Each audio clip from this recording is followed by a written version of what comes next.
এই যা কেউ নি হ্যাঁ। তুই আর আমি ঘরে আছি হ্যাঁ। এই যে বলছি দি এটা খাবো কি রে? কিস ইস, ইস করলি কেন তো মুখে কি গন্ধ?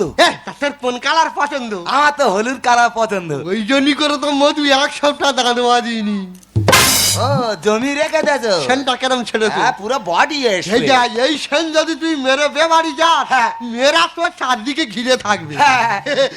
এই যে মধু কি?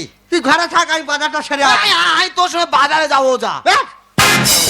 বোকা ছেলে কোনে হিসাব বিজাব জানো বাজারে যাবে আমি তোতে বেশি হিসাব জানি রে। তুই জানিস তোর একটা পয়নো বলো বলতে পারবি? কে পয়না করবে দেখ হ্যাঁ বলবো। বল। ঠিক আছে বলতো। বাহ। এই একটা এলেপেনে করে 100টা ইট যাচ্ছে, আচ্ছা, আচ্ছা। তার মধ্যে একটা পড়ে গেল, তাহলে কটা ইট থাকবে? 99টা তুই ঠিক বলিস। কি রে নাই পারবুনি কই আর বলতো, কি? একটা ফ্রিজের ভিতরে একটা হাতিকে ঢোকাতে হবে, আচ্ছা। তুই কি করে ঢোকাবি? দেখ, 5 টাকা ফ্রিজের ভিতর অধবান্না হাঁটি ঢোকে হ্যাঁ ঢুকবে। তা তুই ঢোকা তুই ফ্রিজের গেটটা খুলবি আর হাতিটা ঢুকিয়ে দিবি।